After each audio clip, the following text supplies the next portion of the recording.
چودھری صاحب یہ جو گورنرز کی تعیناتیاں ہوئی ہیں یہ روٹین میٹر ہے یا اس کے پیچھے کوئی آپ کو لگتا ہے کہ میسیجنگ بھی ہے؟ ورنہ جو لگے ہوئے تھے گورنر وہ بھی کنٹینیو رہ سکتے تھے، انہی لوگوں کے ہی لگائے ہوئے یہ بھی ہیں گورنرز. تو آپ کو کیا نظر آ رہا ہے یہ معاملات میں پیپلز پارٹی اور پی ایم ایل این میں کیا کوئی اختلافات موجود ہیں اسٹل؟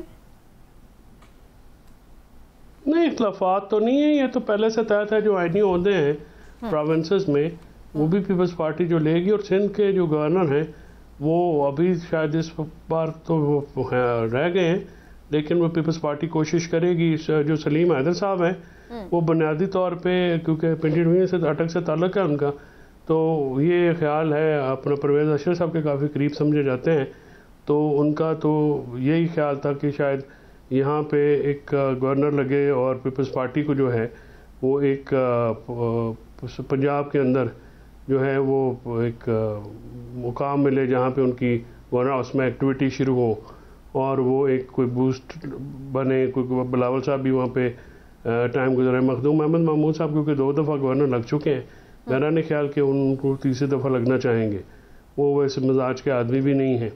تو یہ معاملہ جو سلیم حیدر صاحب کی اپائنٹمنٹ ہے وہ سیاسی آدمی ہے.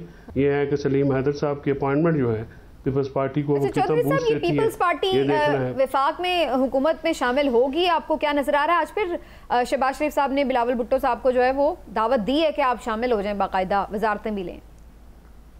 بلاول صاحب ان کو ٹال کے تو ہیں کہ ابو سے بات کروں گا، لیکن وہ بات ابھی پیپلز پارٹی جو ہے حکومت میں شامل ہونے کے لیے تیار نہیں ہے.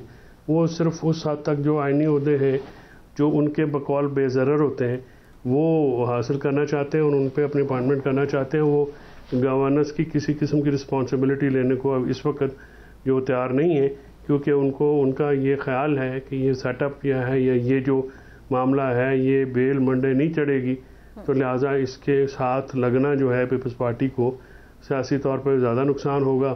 تو لہٰذا یہ نون لیگ ہی اس کو سنبھالے اور کرے. اگر لگنا ہوتا تو پھر ڈپٹی پرائم منسٹر کی سلاٹ فل نہ کی جاتی. ڈپٹی پرائم منسٹر جو اسحاق ڈار صاحب کو لگایا گیا ہے اس سے، لیکن یہ بھی کچھ لوگ کہہ رہے ہیں کہ دوبارہ وزیر خارجہ بلاول بھٹو کو بنایا جا سکتا ہے. میرے خیال میں بلاول بھٹو صاحب جو ہیں اس معاملے میں انٹرسٹڈ نہیں ہوں گے اس وقت. بجٹ کے بعد کی کیا صورتحال ہوتی ہے، IMF کے پروگرام ملتے ہیں تو ان کا افیکٹ کا جو ہے اکنامک افیکٹ کیا آتا ہے، کیونکہ اس وقت جو ہے آٹے کا بحران ہے یا گندم کی جو امپورٹ ہے اس کا سکینڈل ہے. اس کے علاوہ بہت زیادہ سکینڈلز کی زد میں ہے وفاقی حکومت. تو میں نہیں سمجھتا کہ پیپلز پارٹی جیسی سیاسی سمجھ بوجھ رکھنے والی جو لیڈرشپ ہے وہ اس معاملے میں جمپ کرے گی. آپ نے دیکھا ہے کہ وہ تمام تر جو تنازعات ہیں اس میں وہ بالکل خاموش رہ کے سائڈ پہ بیٹھ کے دیکھ رہے ہیں. وہ کسی بھی تنازع میں چاہے وہ عدالتی بحران ہو، سیاسی بحران ہو، معاشی بحران ہو، ایڈمنسٹریٹو بحران ہو، کسی میں وہ پارٹیسپیٹ نہیں کر رہے. تو یہ ایک اندیہ ہے کہ مجھے پیپلز پارٹی جلدی شامل نہیں ہوگی وفاقی حکومت میں. اوکے چودھری صاحب، اب آپ بھی دل بڑا کریں اور کریڈٹ دے دیں کہ یہ جو کارنامہ ہوا ہے یہ ان کی حکومت میں ہوا ہے. چلیں کوئی چنگا کام یہ بھی کر لیں، بڑی خوشی کی بات ہے. اور اس میں پاک چائنا جو تعاون ہے، جو فرینڈشپ ہے، اس کو کریڈٹ دینا چاہیے. چائنیز نے پاکستان کو آج اپنی ہیلپ سے، اپنی کوآپریشن سے جو ہے وہاں سے لانچ کیا. پاکستان کے سائنسدانوں کا بھی اس میں بہت کنٹریبیوشن ہے، ان کو بھی داد دینی بنتی ہے. اور کیا ہی اچھا ہوتا کہ یہ مشن پاکستان سے لانچ کیا جاتا. پاکستان کے اپنے جو ہیں وہ خلائی مشن جاتا. امید کرتے ہیں کہ نیئر فیوچر میں پاکستان اپنا جو ہے خلائی پروگرام جو ہے وہ شروع کرے گا. اور اسپارکو کے جو سائنسدان ہیں وہ اپنا اس میں جو محنت کر رہے ہیں، جو ان کے لوگ ہیں وہ اور دوسری اداروں کے لوگ وہ مل کے ایک اپنا جو ہے پیور پاکستانی پروگرام بھی لانچ کریں گے. بہرحال ایک بڑی خوشائند بات ہے اور پاکستان کو دوسرے ممالک کے ایک پہلا قدم تو بڑھایا گیا. بالکل ٹھیک ہے چودھری صاحب، یہ سب باتیں اپنی جگہ، لیکن ایک اور چیز بھی ہے کہ بہرحال جو ہم نے کل آرمی چیف سے بھی سنا، انہوں نے آرٹیکل 19 کا بھی حوالہ دیا.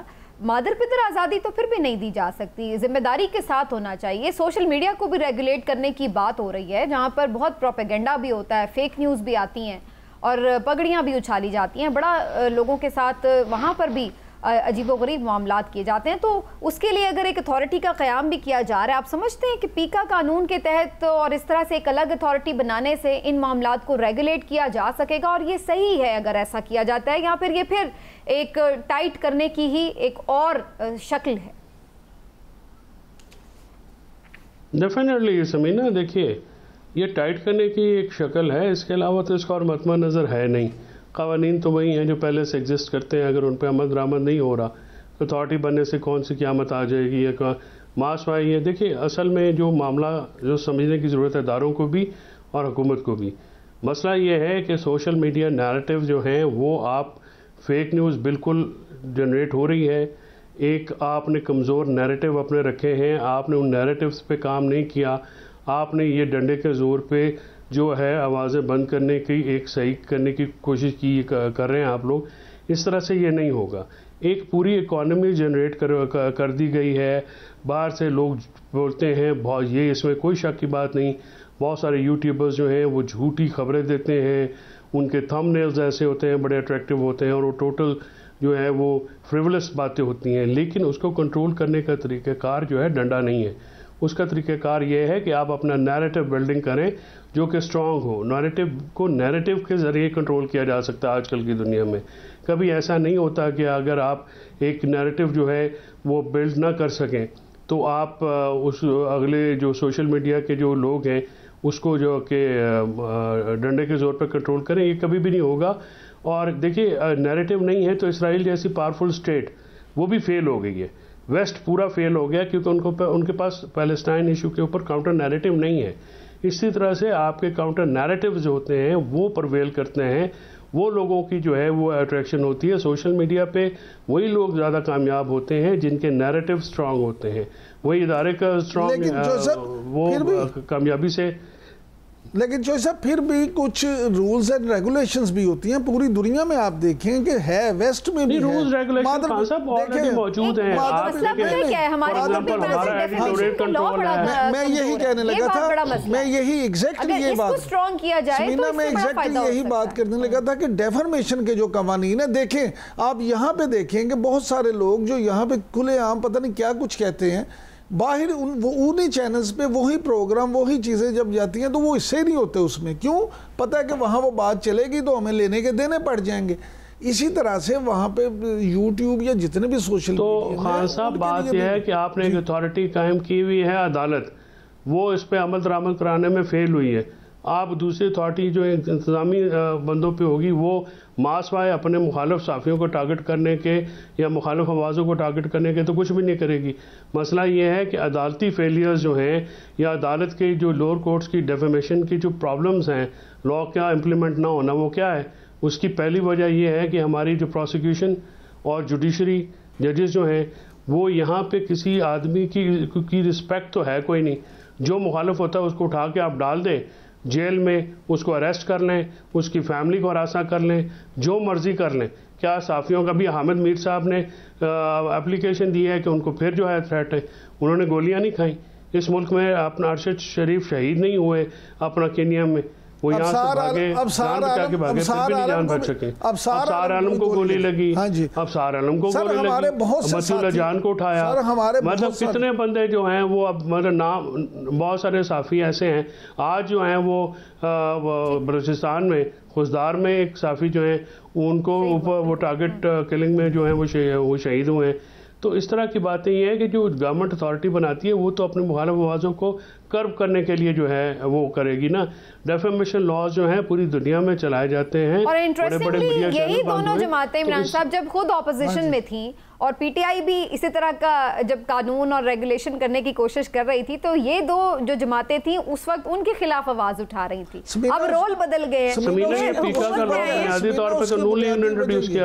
سمینا اس کی بنیادی وجہ یہ ہے نا کہ یہ لوگ قانون برائے اصلاح نہیں بناتے. یہ اگر صرف مخالفوں کو چپ کرانے کے لیے بنانا ہے تو پھر اسی طرح ہی ہم معاملات دیکھتے رہیں گے.